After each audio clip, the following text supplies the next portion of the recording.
The Caitlin Clark mob is upset they can no longer weaponize her this season.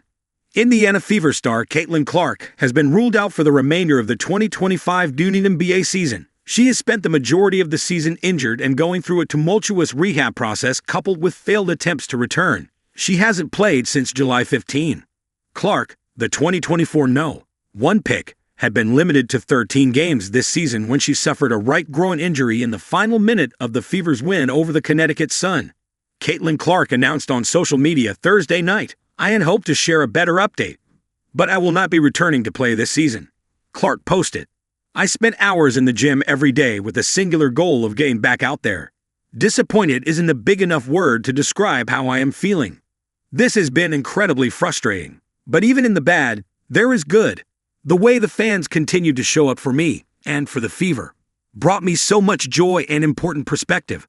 I am so proud of how this team has only gotten stronger through adversity this year. Now it's time to close out the season and claim our spot in the playoffs." This brought a swift reaction from many of the Caitlin Clark mob. Here are the facts that, not surprisingly, only actual WNBA fans will acknowledge. It would have been very foolish for Caitlin Clark to risk further injury.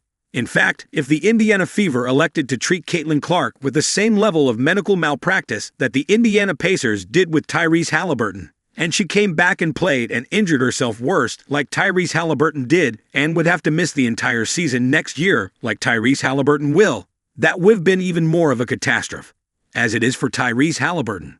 Of course, TC wants to play, just as Tyrese Halliburton wanted to play in the NBA Finals, but it's not up to them. Any player is going to want to play. That's the way athletes are wired, no matter what age or level. If you ask a middle school basketball player if they wanted to try a play in a big game, even though they're injured 9 times out of 10, they're going to say yes. It's ingrained in athletes to throw caution to the side and sacrifice your body and health for the good of the team. On the walls of many high school weight rooms, coaches love to put quotes like, "Pain is weakness leaving your body," or "The pain you feel today will be the strength you feel tomorrow," or "You either quit or you keep going. They both hurt," or "That which does not kill us will only make us stronger," attributed to Tupac or Nietzsche, whichever will drive home the gladiator, ignore your body and sacrifice for the team message. That's why it's such a ridiculous argument that people make when they say Tyrese Halliburton said he wanted to play, or RGII said he wanted to play, or Jason Tatum or Kevin Durant said he wanted to play. Of course they are going to want to play. That's what athletes have been programmed to do. But in every case, the medical team should have never cleared any of them to play. They are the doctors, the trainers, the medical professionals, and they didn't do their job. And they should all be held accountable, just as when any profession doesn't do their job and catastrophe happens because of their negligence. If someone goes to a doctor and tells the doctor that they don't like taking medicine, and the doctor signs off on them not taking the medicine, and the person dies as a result of it, would it be awk because the patient said they didn't like taking medicine? No. It's the doctor's job to give their medical, professional, diagnosis and recommendation, what they went to years of medical school and are being paid to do. Only in sports do people say, "The athlete wanted to play." It's your job to say, "It doesn't matter what you want. You're not cleared to play." When Caitlin Clark came back in July and played in that game against the Connecticut Sun and re-injured herself, it appeared as though they were trying to get her back for the big game against the NY Liberty, and you had All-Star 1 coming up, and they had the TV ratings to be concerned about. But she didn't look right even before she re-injured herself.